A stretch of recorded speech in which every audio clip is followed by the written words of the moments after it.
Amados irmãos, a paz do Senhor Jesus, é uma alegria estar com vocês mais um dia para compartilharmos a palavra de Deus. Dessa feita nós iremos estudar a lição de número 4 da nossa revista do quarto trimestre de 2020. E o título da nossa lição de hoje, lição de número 4, é o drama de Jó.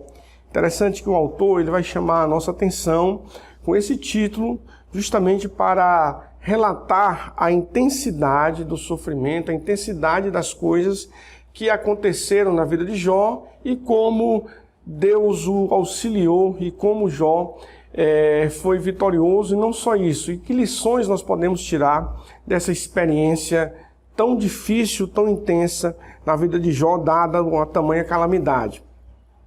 A leitura bíblica em classe está em Jó, capítulo 1, verso 13 ao verso 22, e também capítulo 2, verso 2 ao verso 8. Leamos, portanto, a palavra que diz: E sucedeu um dia em que seus filhos e suas filhas comiam e bebiam vinho na casa do seu irmão primogênito, que veio um mensageiro a Jó e lhe disse: Os bois lavravam, e as jumentas pasciam juntos a ele. E eis que deram sobre eles os sabeus, e os tomaram, e os moços feriram ao fio da espada, e eu somente escapei para te trazer a nova. Estando este ainda falando, veio outro e disse: Fogo de Deus caiu do céu, e queimou as ovelhas e os moços, e os consumiu, e só eu escapei para te trazer a nova. Estando ainda este falando, veio outro e disse: Ordenando os caldeus 3 bandos, deram sobre os camelos e os tomaram, e os moços feriram ao fio da espada, e só eu escapei para te trazer a nova. Estando ainda este falando, veio outro e disse: Estando teus filhos e tuas filhas comendo e bebendo vinho em sua casa, na casa de seu irmão primogênito, eis que um grande vento sobreveio do deserto e deu nos 4 cantos da casa, a qual caiu sobre os jovens e morreram, e só eu escapei para te trazer a nova. Então Jó se levantou e rasgou o seu manto, e rapou a sua cabeça, e se lançou em terra e adorou. E disse: Nu saí do ventre de minha mãe, e nu tornarei para lá. E o Senhor deu, o Senhor tomou, bendito seja o nome do Senhor. Em tudo isto Jó não pecou, nem atribuiu a Deus falta alguma.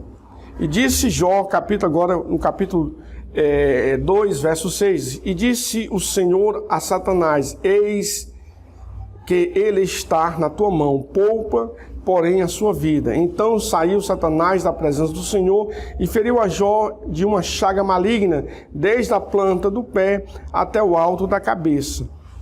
E Jó, tomando um pedaço de telha para rapar com ela as feridas, assentou-se no meio da cinza. E Jó, tomando um pedaço de telha para rapar com ela as feridas, assentou-se no meio da cinza.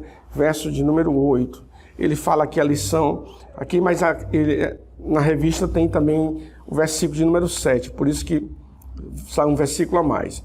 Amados irmãos, e no texto áureo, o texto de ouro chamado, ele destaca o versículo de número 21, quando Jó, novamente, ele fala: Nu saí do ventre de minha mãe, e nu tornarei para lá. O Senhor deu, o Senhor tomou, bendito seja o nome do Senhor. Esse verso 21, ele mostra claramente como era a relação de Jó com Deus, e que aquela acusação indevida de Satanás de que Jó servia ao Senhor somente porque ele era coroado de bênção, somente era um coroado de bens, porque a sua família era próspera. Então essa acusação cai por terra, porque Jó está afirmando no versículo 21 que a sua relação com Deus independe de coisas, independe daquilo que ele tinha.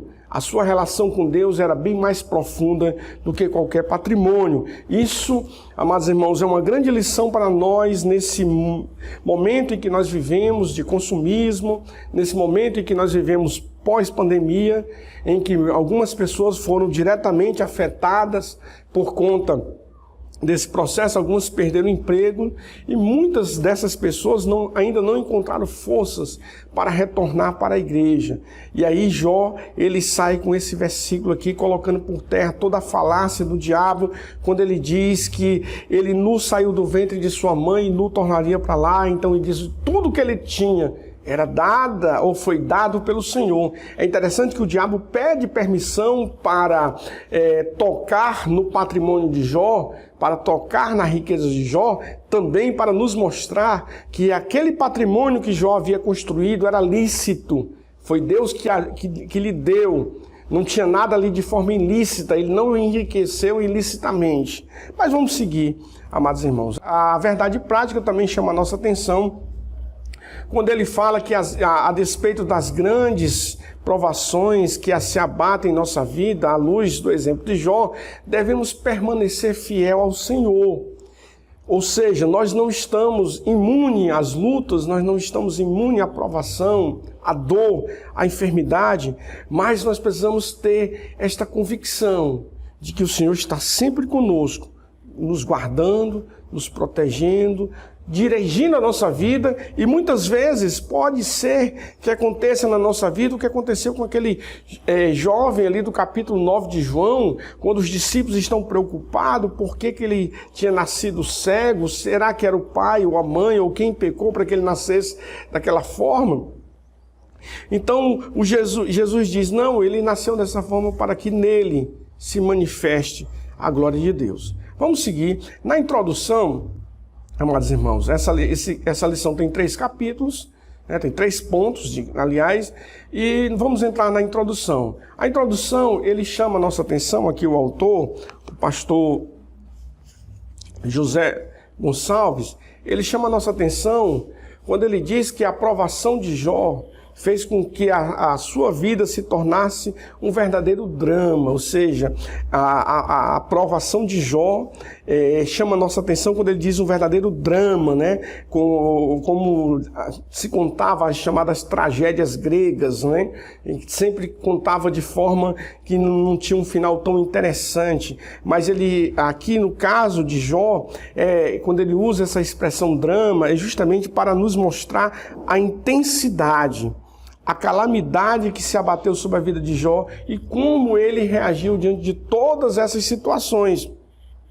Porque ele está numa vida bastarda, ele é um homem piedoso, ele é um homem que havia construído todo um legado na sociedade, inclusive o texto bíblico nos revela que ele sentava à porta da cidade ali como conselheiro, como orientador, tá certo? E de repente ele tem a sua vida mergulhada numa intensa calamidade. Então como reagir diante dessas situações? Então o autor, ele chama a nossa atenção logo no primeiro ponto, quando ele vai dividir esse ponto em 4 subpontos, e nos 2 primeiros ele vai mostrar o patrimônio de Jó, a riqueza, tudo que Jó havia construído, como ele era próspero, um empreendedor, e nos 2 últimos subpontos ele vai falar como ele perdeu isso de forma, digamos assim, simultânea. Então, logo no verso 3, no ponto 1, ele vai chamar a nossa atenção para o verso 3, quando ele diz que Jó era o maior de todos do Oriente, ou seja, para os padrões daquela época, Jó ele era considerado o homem mais rico, né, mais poderoso. E não só isso, ali não conta só a riqueza, mas também toda a estrutura social que ele tinha à sua volta, a admiração pela forma como ele administrava seus negócios. Então Jó ele vai se destacar entre todos aqueles ricos ou comerciantes do Oriente. Então ele vai ter sucesso aí, o autor chama, nessa esfera comercial. Então ele se destaca como um empreendedor, E nós vamos ver que havia uma diversidade no seu comércio, tá certo? Ele diz que ele era o homem mais rico, porque é interessante, irmãos, porque naquela época não se existia muito essa ideia da moeda. Então, o patrimônio, a riqueza da pessoa na época era medido pela quantidade de produtos que ele tinha, de bens que ele tinha, de animais que ele tinha. Principalmente animais que eram utilizados tanto para o consumo, como também eram utilizados para carga, para transporte, né? Então, Jó, ele se destacava justamente por essa quantidade, essa infinidade de produtos que ele tinha. E é interessante que o autor diz assim, o comércio e a atividade do campo eram suas principais atividades, ou seja, tanto na área comercial, né, ali, como dado aqueles momentos de comércio, como também nas atividades do campo, Jó se destacava. E é interessante que o autor vai chamar a nossa atenção, que ele vai dizer o seguinte, ó, devido à sua grande riqueza, não são poucos os autores que igualam Jó a grandes industriais e empresários contemporâneos, né? Geralmente alguém quer, assim, nos dar pelo menos uma noção de como era a riqueza, o tamanho da riqueza de Jó, então eles fazem comparações, né? Eles fazem comparações com os grandes industriais ou os grandes milionários que nós temos hoje. Inclusive existe uma revista, né, Forbes, que todo ano ela lança ali os grandes milionários, né? Então, alguns historiadores, alguns comentaristas fazem isso para, digamos, tentar nos dar uma noção de como seria esse patrimônio de Jó. E é interessante que ele vai chamar a nossa atenção justamente por essa dinâmica, essa proatividade, esse empreendedorismo de Jó. Primeiro ele diz que ele agora como criador de ovelha, porque a ovelha dava a ele toda essa estrutura para a produção têxtil, né? A lã da ovelha era utilizada para a produção têxtil. Já os camelos, já as jumentas, né, eles eram animais para transporte, né, como se hoje um dono de uma grande transportadora que faz aí transporte de carga e ganha por isso. Então ele está trabalhando na área têxtil, mas também ele tem ali, digamos, uma empresa que atua na área de transporte de carga, né? Então ele está também empreendendo nessa área, isso mostrando que Jó, ele era um homem visionário, um homem que via a oportunidade de negócios e surgindo a oportunidade, então ele não media esforço, ele atua na área têxtil, ele atua no campo, ele atua na área de transporte de carga, e aí ele está empreendendo. E aí é interessante que essa atividade do campo era, sem dúvida, ele vai chamar a nossa atenção, o autor, que para essa atividade do campo era aquela atividade em que Jó mais se destacava. Tá certo? Entende assim, o fato de que ele tinha tantas juntas de boi e o seu serviço demonstrava que ele era um agricultor que possuía uma grande extensão de terras.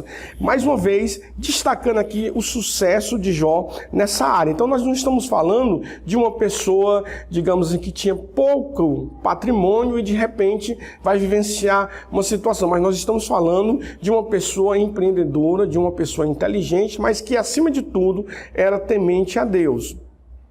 E aí, outra coisa que ele vai chamar a nossa atenção, ainda nessa esfera do campo, é que nós já vimos aqui a área têxtil, nós já vimos aqui a área do transporte, mas agora nós vamos ver uma outra área, agora Jó atuando na área alimentícia, que ele vai chamar aqui a nossa atenção, porque os bois, da mesma forma como as ovelhas, né, eles ofereciam proteína animal, tá certo? Então oferecia proteína. Então ele dá aqui a entender que Jó também atuava nessa área alimentícia, justamente mostrando a dinâmica do seu trabalho e de que realmente ele não era um homem que havia recebido algo de Deus, como aquele servo lá que enterrou, mas ele, na hora que Deus lhe deu a oportunidade, então ele empreendeu, ele usa esse recurso que Deus lhe havia dado para construir todo o seu patrimônio, para administrar o seu patrimônio dentro daquela ideia da multiplicação. E aí, a partir desse momento, desse cenário que a gente vê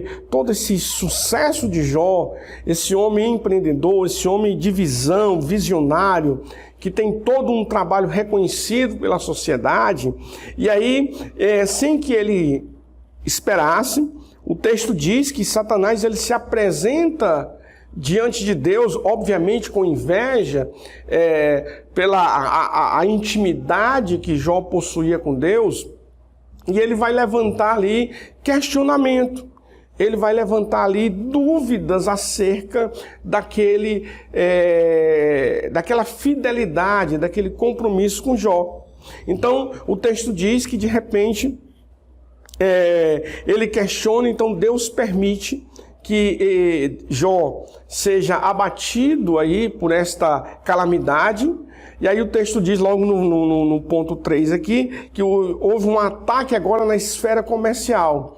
Ou seja, todo o seu patrimônio será atingido, né? Todo o patrimônio, toda essa área comercial, não só os animais, mas também as pessoas serão atingidas. E isso vai promover uma desestabilização financeira de Jó. Você imagina, irmão, a gente às vezes está trabalhando e perde o emprego e a gente já fica meio que sem saber o que fazer, e Jó agora está perdendo o seu patrimônio, não só o seu patrimônio, mas também está perdendo funcionários, pessoas que trabalham com ele. Agora ele não tem mais os animais para a sua produção, também ele não tem trabalhadores, agora ele não está vivenciando o luto sozinho, os seus familiares, todos aqueles funcionários que estavam a seus serviços também, agora os seus familiares vão vivenciar esse luto. Então ele vai ser atingido agora na esfera do campo. Na área comercial, agora ele vai ser atingido no campo. E uma coisa que nos chama a atenção aqui, quando ele vai falar do ataque ao campo, quando ele diz assim, é preciso, a lição vai destacar isso, é preciso muito equilíbrio para não se desesperar diante de um quadro tão sombrio. É interessante porque é natural, no momento de uma prova, no momento de uma luta, nós agirmos por impulso. E é interessante que o diabo não dá chance a Jó. Você percebe, chega um caminho, chega outro, e Jó não tem tempo de parar para orar, Jó não tem tempo de parar para analisar, Jó não tem tempo de parar para tentar entender o que está acontecendo. É um ataque atrás do outro, simultâneo. Você olha aqui a descrição no texto, você percebe que Jó não tem tempo nem de respirar. Chega um problema, chega outro, e aí o autor diz assim, precisamos de equilíbrio. Sabe por quê, irmãos? Eu queria destacar com vocês o verso 16. Dá uma olhada aí na sua Bíblia. O verso 16, o autor diz assim, estando este ainda falando, veio outro e disse, fogo de Deus caiu do céu e queimou as ovelhas e os moços e os consumiu. E só eu escapei. No verso 16 é interessante porque o texto diz que Satanás tem poder de fazer cair fogo do céu. Mas nesse momento de desequilíbrio, o homem agora está atribuindo a Deus como se fosse uma punição diretamente de Deus a Jó. É Deus que fez isso. Eu sei que Deus é soberano, ele permitiu. Mas o ponto aqui chama a nossa atenção para equilíbrio. Você está passando por uma luta, meu irmão? Você está passando por uma prova, meu irmão? Calma. Calma. Vamos orar, vamos conversar com Deus. Um episódio muito interessante que eu vejo na Bíblia é o episódio do ataque da cidade de Ziglag. Quando Davi está refugiado com seus soldados em Ziglag, ele sai para ver o ataque dos filisteus sobre Israel, e quando ele sai, os amalequitas vêm e tomam suas mulheres, tomam seu patrimônio, seus filhos, e levam sequestrado. Quando eles voltam para a sua cidade, que os soldados não veem seu patrimônio, não veem as suas esposas e filhos, o texto diz que eles pegam pedras e querem apedrejar Davi. E de repente Davi pede calma a ele e vai consultar ao Senhor. Você imagina se Davi também entra no desespero, entra no embate, numa guerra com seus soldados? Como seria a destruição? O que seria desse homem de Deus, esse homem segundo o coração de Deus? Mas aí ele tem um equilíbrio, ele consulta a Deus, e quando ele consulta a Deus, Deus dá a ele o direcionamento, Deus diz a ele o que fazer. Então, a lição aqui chama a nossa atenção para equilíbrio, ou seja, diante da luta e da prova que nós estamos passando, calma, vamos pedir a Deus calma e orar ao Senhor e pedir ao Senhor estratégia e pedir ao Senhor habilidades, e o Senhor nos dê sabedoria para nos conduzir diante dessa situação. E uma outra coisa, quando ele fala aqui do ataque no campo, ele diz assim, aqui é necessário fazer uma ponderação. Evidentemente, nem sempre o empreendimento de alguém quebra por investidura de uma ação maligna direta. Ele chama a nossa atenção aqui para dizer o seguinte, que é possível que alguém entre em falência porque o diabo deu contra o seu patrimônio, é possível. Mas também é possível que alguém entre em falência por uma má administração. De repente ele foi um péssimo administrador, ele não soube negociar, ele não foi um empreendedor e ele quebrou. É interessante que tempos atrás eu li uma matéria sobre negócios e a matéria dizia que uma empresa quebrou porque deu certo. A empresa quebrou porque deu certo. O que foi isso? Eles começaram um pequeno negócio e prosperaram, mas faltou habilidade para administrar o crescimento. E quando faltou habilidade para administrar o crescimento, eles começaram a confundir lucro com saldo, e daqui a pouco não tinham mais como administrar, e daqui a pouco aquela empresa quebrou porque deu certo. Então, nem sempre um negócio, uma empresa entra em falência, nem sempre por uma ação do diabo. Pode ser, como foi o caso de Jó, mas pode ser por uma má administração, ou também pode ser por uma situação como essa que nós estamos vivendo, em que essa pandemia paralisou todo o mundo, paralisou o comércio, paralisou as empresas, e muitas delas declararam falência ou decretaram falência por conta dessa situação. Por isso que nós precisamos de equilíbrio, por isso que nós precisamos de calma, para que o Senhor nos dê a sabedoria para entender esses processos pelos quais nós passamos. O segundo ponto, amados irmãos, ele vai chamar a nossa atenção agora para o ataque que Jó irá sofrer na sua vida familiar. Ele irá sofrer agora um ataque de natureza familiar. Você percebe que agora ele não está só perdendo patrimônio, nem funcionários. Agora ele não está só chorando e lamentando a perca dos seus funcionários e dos familiares deles.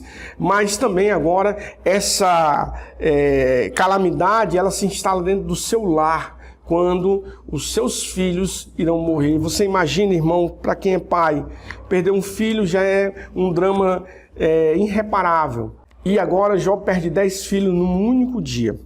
E é interessante que o texto diz assim, ó, ele perdeu em um só dia seus 10 filhos de forma calamitosa, 7 filhos e 3 filhas em um único dia. Eu quero chamar a tua atenção, amados irmãos, ainda para o texto sagrado, para o capítulo de número 1, verso 5, quando ele diz assim, no verso 5, ó, sucedia, pois, que, tendo decorrido o turno de dias de seus banquetes, enviava Jó e os sacrificava e levantava de madrugada e oferecia holocaustos segundo o número de todos eles, porque dizia Jó, porventura pecaram os meus filhos e blasfemaram de Deus no seu coração, e assim fazia Jó continuamente. É interessante, amados irmãos, que você vê, se eram 7 filhos, e aqui nós entendemos pela leitura que eles faziam essas comemorações, essas celebrações na casa dos filhos homem. No verso 13 diz assim, ó, e sucedeu um dia em que seus filhos e suas filhas comiam e bebiam vinho na casa do seu irmão primogênito, é quando vai se instalar. Pelo texto, aqui à luz do verso de número 5 e verso de número 13, eram 7 filhos, então você tinha 7 comemorações. No 7º dia, né, no 7º dia de comemoração, era o dia que Jó fazia sacrifício, era o dia que Jó sacrificava por seus filhos, porque dizia ele que porventura eles poderiam ter pecado no seu coração. Então o 7º dia, que era o dia ali que findava aquelas celebrações, também era o dia da consagração, era o dia do sacrifício. E é interessante, irmãos, que o texto diz que a calamidade vai se abater logo no primeiro dia dessa celebração, ou seja, portanto, 7 dias antes desse momento de celebração, de adoração. Isso chama a nossa atenção, amados irmãos, que quanto mais nós nos aproximamos de Deus, mais nós estamos livres da ação do diabo, do inimigo sobre as nossas vidas. Quanto mais nós nos distanciamos de Deus, mais propenso nós estamos à influência do inimigo. Por isso que Paulo diz que a carne ela cobiça contra o espírito cobiça contra a carne. Há um conflito entre ambos, ou seja, quanto mais eu alimento o meu espírito, menos a minha carne terá vazão, essa minha natureza, esse meu impulso carnal irá ter vazão na minha vida. Então, quanto mais eu alimento a minha carne e deixo de alimentar o meu espírito, mais suscetível eu estou à ação ou às obras da carne na minha vida. No verso o ponto de número 2, ele vai falar sobre a esposa de Jó, que é um dos pontos mais polêmicos do livro de Jó, em relação à ação da sua esposa. Inclusive, o Matt Henry, ele vai dizer no comentário que o inimigo preservou a vida de Jó por conta da proximidade dela com Jó, por conta da proximidade dela de Jó, e assim como Pedro foi usado para induzir Jesus ou tentar fazer com que Jesus desistisse da cruz, assim a proximidade dela poderia fazer com que Jó pecasse. Outros dizem que ele não toca em Jó porque a Bíblia diz que quando nós nos casamos, nós nos tornamos uma só carne. Nós nos tornamos uma só carne. Então, como Deus disse, não toque nele, então ele não poderia tocar na mulher de Jó também, porque era uma só carne com ele. E aí nós temos várias especulações. Outros dizem que ela fala isso porque ela estava muito abalada, ela já tinha perdido já seus 10 filhos e agora o seu esposo estava sofrendo e ela queria colocar um ponto final nessa dor. Eu sei que existem todas essas especulações, mas eu não queria me deter nessa especulação, mas eu queria me deter a reação de Jó. Jó, ele mais uma vez, diante desse ataque da sua esposa em relação, ainda você detém ou retém a sua integridade, amaldiçoa Deus e morre logo, desiste logo. Mas diante disso, ele vai dizer que ele vai fazer uma declaração muito forte. Quando ele diz assim, a reação de Jó, ele diz assim, você fala como qualquer louca. Você fala como qualquer louca, nós receberíamos somente o bem e não o mal. Mais uma vez, Jó, ele tem a plena convicção de, apesar das perdas, apesar de todo esse processo difícil que ele está passando, ele entende que a mão de Deus ainda está com ele. Ele sente o Espírito de Deus pulsando na sua vida e ele não vê motivo para abandoná-lo. E é interessante que o ponto de número 3, ele vai dizer o seguinte, ele chama até fato, ou seja, ele diz que da mesma forma como o vento soprou sobre a família de Jó, e Jó passou por esse processo difícil, ele diz, da mesma forma hoje, as famílias, elas são atacadas. As famílias, elas têm esses ventos fortes que são soprados sobre ele. Há hoje uma conspiração para desestabilizar, desestruturar a família. Nunca se viu na história da humanidade um ataque tão frontal. Essas situações que a gente vê hoje no mundo sempre existiu, mas nunca houve um ataque frontal ali para tentar desestruturar, desestabilizar a família. Essas próprias mutações familiares, esses novos formatos familiares têm colocado aí uma crise muitas vezes nas crianças, nos jovens entender toda essa situação. Então o texto diz que da mesma forma esses ventos fortes sopram contra as nossas famílias. Mas a exemplo de Jó, nós devemos nos permanecer firme e pedindo a orientação e a sabedoria de Deus para lidar diante dessas situações que temos diante da nossa vida, sempre buscando a Deus, um culto doméstico, uma leitura em família, uma oração em família, uma consagração em família,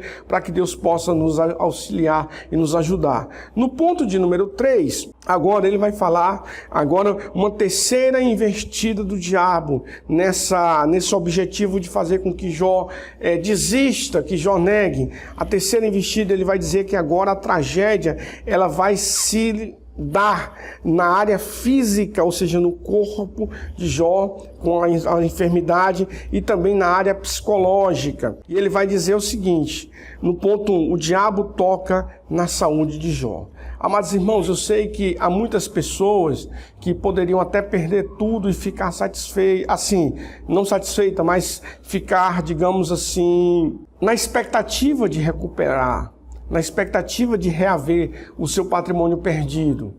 Mas quando você tem agora a sua saúde tocada, é algo que mexe muitas vezes com as nossas emoções. Quando você tem a sua saúde comprometida, há muitas pessoas que perdem totalmente o ânimo, que desiste, que, numa linguagem bem popular, que joga a toalha.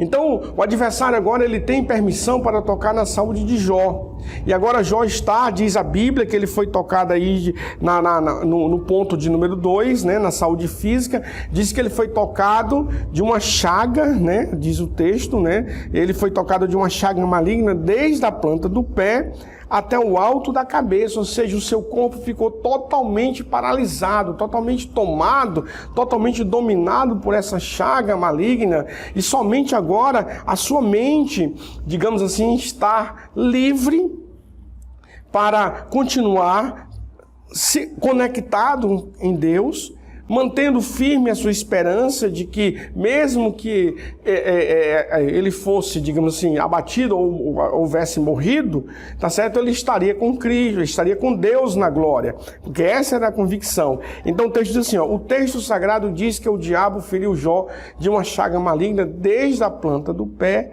até o alto da cabeça, ou seja, ele ficou totalmente dominado por essa enfermidade.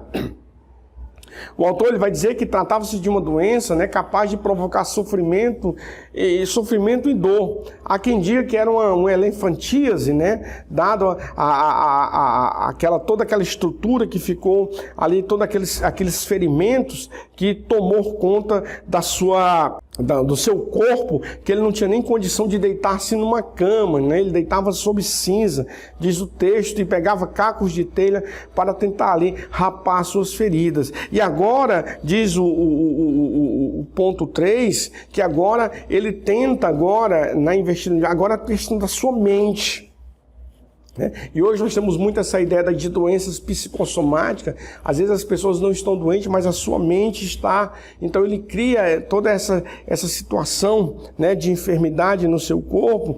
E agora, amados irmãos, o texto diz que agora não é mais o seu corpo, agora não é mais o seu patrimônio, agora não é mais o luto por seus filhos, por seus funcionários. Agora Jó tem agora sua mente totalmente agora, digamos assim, atacada. Então diz, embora não haja nada no texto que nos permita dizer que Jó entrou em depressão, ou seja, não há nada que diga assim, Jó esteve em depressão. Então ele diz o texto que, embora não haja nada, né, que indique no texto que Jó tenha entrado em depressão, né, não há como negar, tá certo? Não há como negar que Jó passou por uma tensão psicológica muito forte, irmãos. Olha, é preciso ter muita comunhão com Deus e muita convicção da sua situação, de conhecer a si mesmo, de ter esse autoconhecimento, né, para resistir diante de uma intensidade de problemas, né? E é interessante que o texto vai dizer que Jó vai manter a sua fidelidade a Deus. Obviamente que ele não vai pedir ali, digamos, a morte, mas ele vai amaldiçoar agora no auge da sua dor, no ápice da sua luta, ele vai amaldiçoar o dia do seu nascimento. ele vai dizer algumas palavras difíceis, porque ele não queria nem ter nascido para viver tudo aquilo que ele estava vivendo.